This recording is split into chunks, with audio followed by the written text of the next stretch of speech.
కరీంనగర్ జిల్లాలో అవినీతి అధికారి ఏసీబీకి చిక్కాడు. ఇంటి నెంబర్ అలర్ట్ చేయడానికి ఒక వ్యక్తి నుండి 20,000 లంచం తీసుకుంటూ రెడ్ హ్యాండెడ్ గా ఏసీబీ అధికారులకు చిక్కాడు. అయితే అందరినీ లంచాల కోసం ఇబ్బంది పెట్టేవాడని అటువంటి పంచాయతీ సెక్రటరీ ఏసీబీకి చిక్కడంపై గ్రామస్తులు బాణసంచా కాల్చి సంబరాలు చేసుకున్నారు. కరీంనగర్ జిల్లా వీనవంక మండలం చల్లూరు గ్రామానికి చెందిన ఓ వ్యక్తి తన ఇంటి నిర్మాణం పూర్తయిన అనంతరం ఇంటి నెంబర్ కోసం గ్రామ పంచాయతీలో దరఖాస్తు చేసుకున్నాడు. అయితే ఇంటి నెంబర్ కేటాయించడానికి 20,000 డిమాండ్ చేశాడు పంచాయతీ సెక్రటరీ నాగరాజు. దీంతో బాధితుడు ఏసీబీ అధికారులను ఆశ్రయించాడు. రంగంలో దిగిన ఏసీబీ అధికారులు గ్రామ పంచాయతీ కార్యాలయంలో పంచాయతీ సెక్రటరీ నాగరాజు 20,000 లంచం తీసుకుంటుండగా రెడ్ హ్యాండెడ్ గా పట్టుకున్నారు. నాగరాజుపై కేసు నమోదు చేసిన అధికారులు విచారిస్తున్నారు. జిల్లాలో ఏ ప్రభుత్వ ఉద్యోగైనా లంచం డిమాండ్ చేస్తే తమను సంప్రదించాలని, బాధితుల పైలను గోప్యంగా ఉంచుతామని ఏసీబీ విజయ్ కుమార్ అంటున్నారు.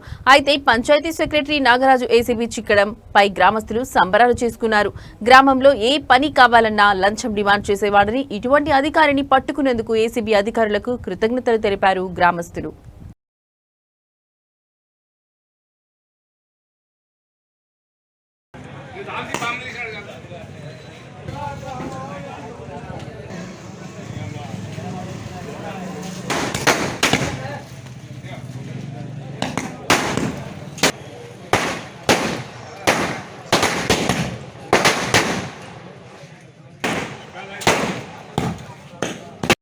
Vijay Kumar DSP anti corruption bureau Karimnagar.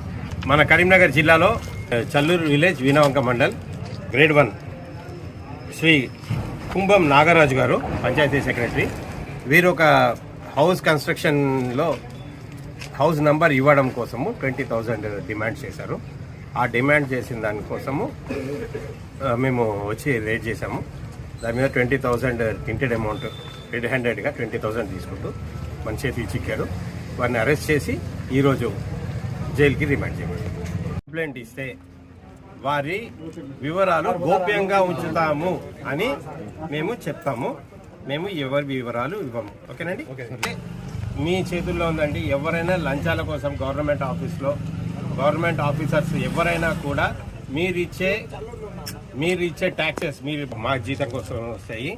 మేమందరం గవర్నమెంట్ సర్వెంట్సే, గవర్నమెంట్ అఫీషియల్స్ కాదు. We are all government servants. Government జీతం తీసుకునే ప్రతి ఒక్కరూ కూడా గవర్నమెంట్ సర్వెంట్ కిందనే జమ కడతారు. అందువల్ల దయచేసి ఎవరైనా మీ గవర్నమెంట్ పనులు చేయడం కోసము లంచం అడిగితే ఇమీడియట్గా 1064 టోల్ ఫ్రీ నంబర్ 1064కి కాంటాక్ట్ చేయండి. మేము మీ అందుబాటులోకి వస్తాము. మీ వివరాలు గోప్యంగా ఉంచుతాము మరియు మీకు సహాయం చేస్తాము. ఈరోజు చల్లూరు గ్రామంలో మా యొక్క కార్యదర్శి గారు కుంభం నాగరాజు గారు గత కొంతకాలంగా ఆయన ఇక్కడికి వచ్చినప్పటి నుండి ప్రభుత్వం ఇచ్చే ప్రతి పథకాన్ని, ప్రభుత్వం ఏదైతే ఉందో దళిత బంధు కానీ, ఇందిరమ్మ ఇల్లు కానీ, ప్రతి ఒక్కటి ప్రభుత్వ సంక్షేమ పథకాలు ఎవరికి వచ్చినా ఎంత పేదోళ్ళని కూడా చూడకుండా ప్రతి ఒక్కరిని ఖచ్చితంగా అతనికి పైసలు ఇవ్వాల్సిందే. లంచం అనేది ఆయన ఖచ్చితంగా డిమాండ్ చేసేవాడు. ఆ డిమాండ్లను ప్రజలంతా తట్టుకోలేక ప్రతి ఒక్కరు ఇంటింటికి ప్రతి సమస్యకు దాదాపు అయిన కోటికి పైగానే ఇక్కడ వసూలు చేయడం జరిగింది. అందరం బాధింపబడి ఈరోజు ఏసీబీ వారిని మేము ఆశ్రయించగా ఏసీబీ వారు మా అందరికీ తగిన న్యాయం చేశారు.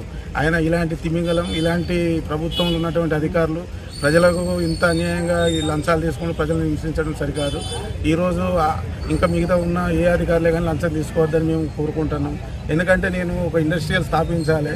ప్రభుత్వం నుండి టీఎస్ ఐపాస్ ద్వారా కరీంనగర్కు సంబంధించిన టీఎస్ ఐపాస్ పోయి అక్కడ నేను ఇండస్ట్రియల్ పర్మిషన్ తీసుకొచ్చుకున్నప్పటికీ నా ఇండస్ట్రియల్కు నా దగ్గర ₹1,00,000 డిమాండ్ చేశాడు. ₹1,00,000 డిమాండ్ చేసి చిత్రహింసలకు గురి చేశాడు.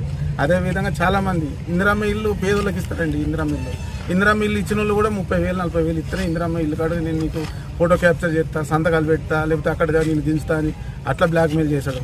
తర్వాత దళిత బంధు ప్రతి ఒక్కరికి దళిత బంధు సెకండ్ ఫేజ్ ఆగిందని ప్రభుత్వం శాంక్షన్ చేయడం జరిగింది. వాళ్ళను కూడా ఇబ్బందులకు గురి చేసి ప్రతి ఒక్కరి దగ్గర 20,000 30,000 తీసుకుంటూ చాలా ఇబ్బందులకు గురి చేశాడు. ఒక కార్యదర్శి అంతటి చిన్న స్థాయిలో ఉండి కూడా ఇంత ఇబ్బందులకు గురి చేసి ప్రజలందరినీ బాగా ఇబ్బందులకు గురి చేసాడు. ఈరోజు మా అందరికి న్యాయం జరిగింది. ప్రజలంతా సంతోషంగా ఉన్నారు. చల్లూరు గ్రామం అంతా ఈరోజు ఇక్కడికి రావడం జరిగింది. ఎంతో హర్షం వ్యక్తం చేస్తాం ప్రజలందరం కలిసి. గ్రామం తరఫున మేమందరం కలిసి మీడియాకు కానీ, మీడియా మిత్రులకు కానీ, తర్వాత ఏసీబీ అధికారులకు కానీ మేమందరికీ కృతజ్ఞతలు తెలియజేస్తున్నాం.